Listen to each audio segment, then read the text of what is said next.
नमस्ते दोस्तों। आज हम श्री हरिवंश पुराण विष्णु पर्व के 40वें अध्याय का श्रवण करेंगे, जिसके अंतर्गत गोमंत पर्वत का विवरण किया गया है। आइए सुनते हैं कथा विस्तार से। वैशंपायन ने कहा, उसके बाद भृगु के वंशजों के साथ बलि की गाय का दूध पीने से दो प्रमुख वक्ता और यादव राम और केशव अपनी ताकत पर गर्व करते हुए क्रोधित हाथियों की चाल के साथ जमदग्नि द्वारा बताए गए मार्ग पर चले गए। गोमंत पर्वत को देखने के लिए जैसे देवता दिव्य क्षेत्र को सुशोभित करते हैं, वैसे ही उन दोनों वीरों ने तीसरे जमदाग्नि को देखकर तीन अग्नि के समान मार्ग को सुशोभित किया। जैसे देवता मंदरा पर्वत पर आते हैं, वैसे ही वे मनुष्यों द्वारा आने जाने वाली सड़क से गुजरते हुए शाम को गोमंत पर्वत पर पहुंचे। वह मनमोहक लताओं से आच्छादित था, विभिन्न वृक्षों से सुशोभित था, धूप से सुगंधित था, सुंदर मोरों की ताकत से सुदर्शित था, पूरी तरह से मधुमक्खियों से भरा हुआ था और पेड़ों से भरी चट्टानें थीं और बादलों की गुनगुनाहट की नकल करते हुए मोरों के स्वर से गूंज रहा था। उस पर्वत की चोटियां आकाश से लगी हुई थीं, वृक्ष बादलों से ढके हुए थे, चट्टानें क्रुद्ध हाथियों के दांत से खरोची हुई थी, झरनों के चारों ओर के स्थान हरी घास और लताओं से आच्छादित थे और स्वरों से गुंजायमान थे। गहरे नीले रंग के चट्टानों से युक्त वह पर्वत शिखर बादल के समान विभिन्न रंग धारण करता है। इसका शरीर धात्विक स्त्राव से लथपथ हो गया था। यह मेज भूमियों और झरनों से सुशोभित था। मनमाने ढंग से घूमने वाले मैनाक पर्वत की तरह सुंदर दिव्य दृश्यों से भरा हुआ, ऊंचा और ऊंचे शिखर वाला था। इसका आधार पानी से भरा हुआ था। इसकी गुफाएं जंगल और सफेद बादलों से सुशोभित थी और पनासा, आम, अमरतक, बेर, चंदस, चंदन, हिंतला, तमाला और इला की लकड़ियों से ढकी हुई थी। यह मारी कच्छोपा, पीपली, इंगोडा, साला, निम्बा, अर्जुन, पाटली और पोन्नगा पेड़ों से सुशोभित था। जल जल में जन्मे कमलों में और भूम भूम में जन्मे कमलों में सुशोभित यह द्रुमशंदा, जामवा और जम्बोला के पेड़ों से सुशोभित था और पूरी तरह से कंडा, कंडला, चंपक, अशोक, बिल्व, तिंड, काकुटज और नाग फूलों से सुशोभित था। वह हाथियों और भेड़ों के झुंड से भरा हुआ था। उस अग्रणी पर्वत की विशाल घाट में सिद्धों, चारणों और राक्षसों द्वारा आश्रय ली जाती थी। चट्टानें लगातार विद्याधरों से भरी रहती थीं और शेरों एवं बाघों के दहाड़ से गूंजती रहती थीं। उस पर जल की धाराएं छिड़की गई थीं और चंद्रमा के वृक्षों से उसे सजाया गया था। अप्सराओं से सुशोभित तथा दिव्य वृक्षों से सुशोभित ही आच्छादित वह पर्वत देवताओं तथा गंधर्वों द्वारा अत्यधिक चर्चित था। इसके शिखरों को इंद्र की गड़गड़ाहट, जंगल की आग और तेज हवाओं के डगर का कोई अनुभव नहीं था। शिखरों की चोटियां शक्तिशाली जलप्रपातों की धाराओं से सुशोभित थी और पानी और कई सुंदरता से बहुत चमक रही थी। सभी मार्गों पर मृग निवास करते थे और उस श्रेष्ठ पर्वत के किनारे बादलों के समान गहरे नीले रंग के चट्टानों से सुशोभित थे, जैसे पत्नियां पति को सुशोभित करती हैं। इसी प्रकार यह खिले हुए फूलों से आच्छादित कोमल वृक्षों से भरपूर वनों से सुशोभित था।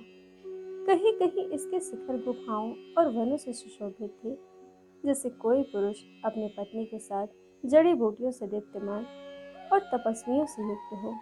ऐसा प्रतीत होता था मानो यह कृत्रिम स्वर्ग वनों से सुशोभित हो, और ऐसा प्रतीत होता था मानो यह पर्वत अपने विशाल जल और उभरे हुए शिखर से पृथ्वी और आकाश को आंदोलित कर रहा हो। मनमोहक गोमंत पर्वत पर पहुंचकर तीनों अमर समान वीरों को वहां रहने की इच्छा हुई।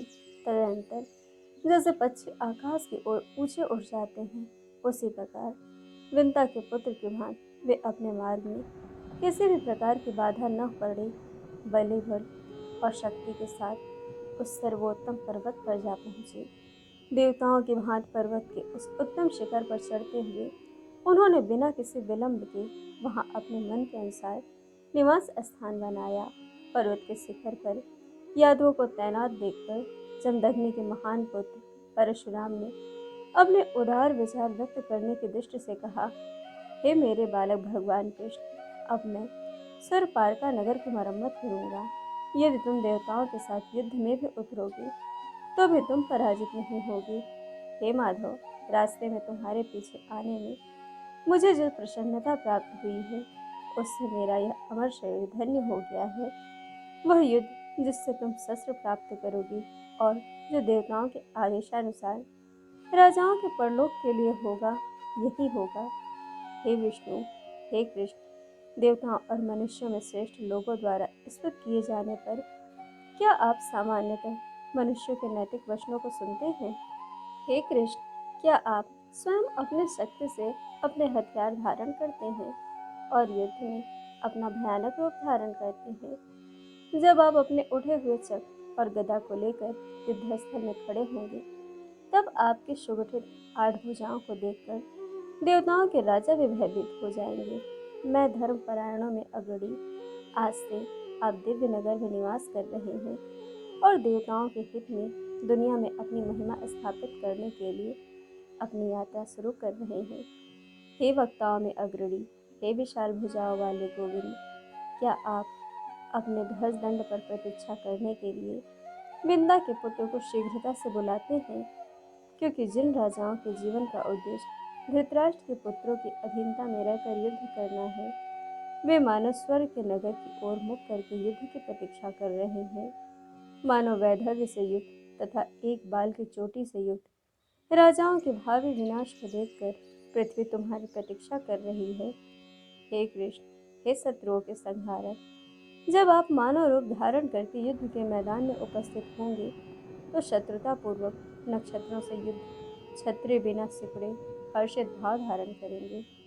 इसलिए हे माधव, तुम शीघ्र ही दानवों की सेना को कुचलने के लिए, राजाओं को स्वर्ग की प्राप्ति के लिए और देवताओं की प्रसन्नता के लिए युद्ध में संलग्न हो जाओ। हे कृष्ण, आपके द्वारा सम्मानित, जिसे ब्रह्मांड द्वारा सम्मानित किया गया है, मैं स्वयं को संपूर्ण विश्व, गतिशील और स्थिर द्वारा सम्मानित मानता हूँ।